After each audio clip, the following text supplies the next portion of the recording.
Hello, I'm Sophie Coulthard from Judgment Index, Fiddle Leaf Wellbeing and the Road to Outstanding podcast.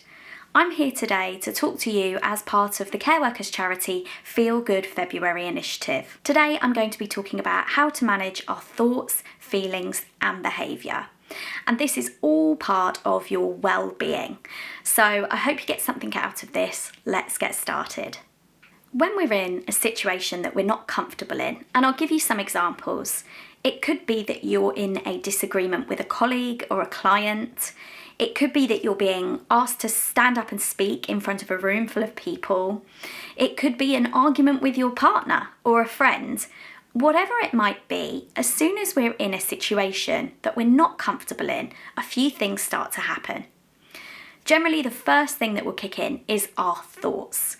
And we'll start to think negatively about the situation that we're in. So we'll start to think, I don't like this. I'm not comfortable with this. I can't do this. And our thoughts then start to travel and spiral into our feelings.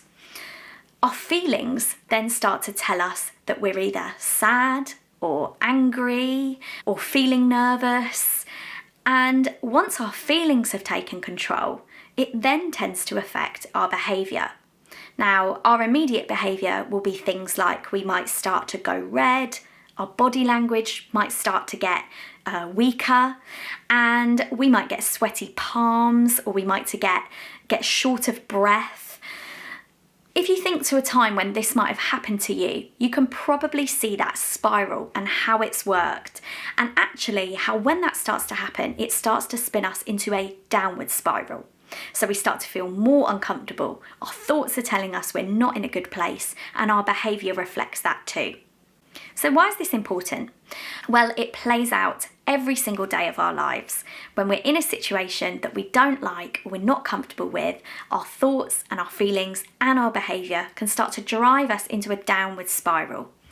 If this is happening on a regular basis, then it can really start to affect your well-being. So it's important to be aware of it and try to catch it and do something about it. That's what I'm going to share today. Picture a time when this has happened to you. It might have just been a one-off, an argument, or you've been put on the spot for something, or it might be something that is generally happening on a regular basis. You might find yourself in that downward spiral and not really able to change your mindset and climb your way out of it. And if this is happening to you a lot, then it can also start to affect other areas of our lives.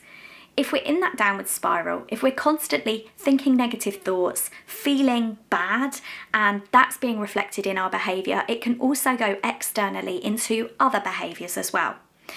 This is quite common if we're under a lot of stress or under a lot of pressure. And what happens is we start to get almost a cloud of fog that comes over. And what that does is it starts to affect things like our focus and concentration, because we're not as able to concentrate on the things at hand. It can also start to affect our problem-solving ability and just our ability to do tasks. And then what it can also affect is our intuition. And that can mean that we're not as good at being able to see what's going on around us. And that could be with people such as our friends, our family, our clients. Have you ever had a time where you've been under a lot of pressure or under a lot of stress, that spiral's been spinning down, and actually you've not noticed something in someone else that maybe you would have done if that spiral wasn't in a downward spiral? If this is happening to you, then there's a few things that you can do just as a start to try and catch that spiral before it takes control. Because when it does, actually, it means that we're no longer in control. We should be in control of our thoughts, we should be in control of our feelings and our behaviour, but once the spiral's taken hold, we're not. So how do we catch it? Firstly, if you feel like your behaviour, your body language, your voice has gone quiet, you're starting to shake, in whatever situation that might be, and it might not be as dramatic as the way I'm describing it now, the first thing that you should do is breathe.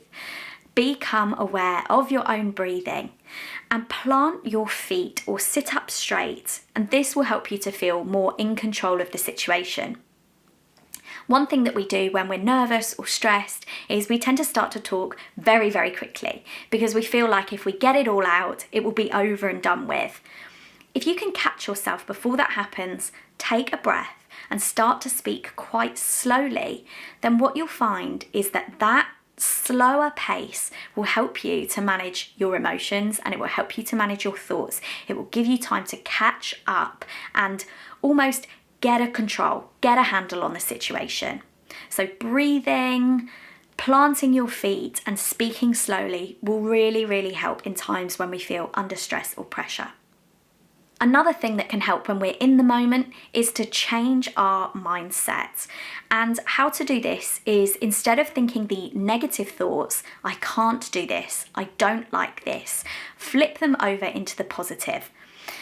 You quite often hear this described as affirmations, and affirmations can be really, really useful because our thoughts are so powerful, they can help us to control the situation. So instead of thinking I can't, flip that into I can. So if you're being asked to speak in front of people and you're thinking I can't do this, change that to I can do this. I am strong. I am controlled. I am focused. And if you can get those affirmations going in your head, then they will start to take control and help with your emotions too. You'll start to feel stronger. You'll start to feel more in control. So there are a few practical things that you can do while you're in the moment, but what can you do outside of that?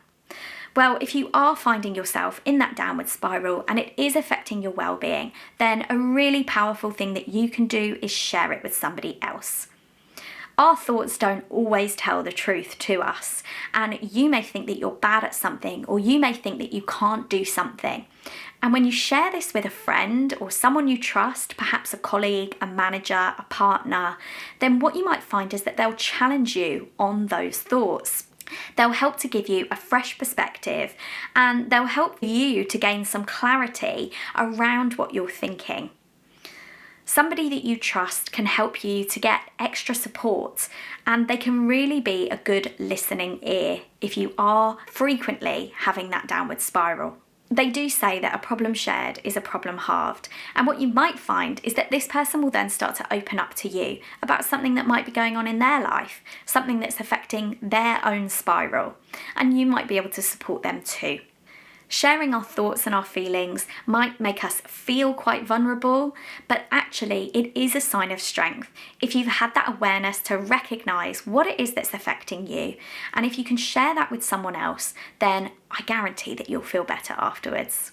Finally, the next time you're in a situation when you can feel that spiral kicking in, remember this. Remember, visualise the spiral and think to yourself, I'm going to stop this here and I'm going to send it back up. I'm going to start to spin that spiral upwards instead of downwards. I hope you found this a useful short video on how to manage your thoughts and your feelings and your behaviour. For more information about the Care Workers charity and to get support from them, please visit their website.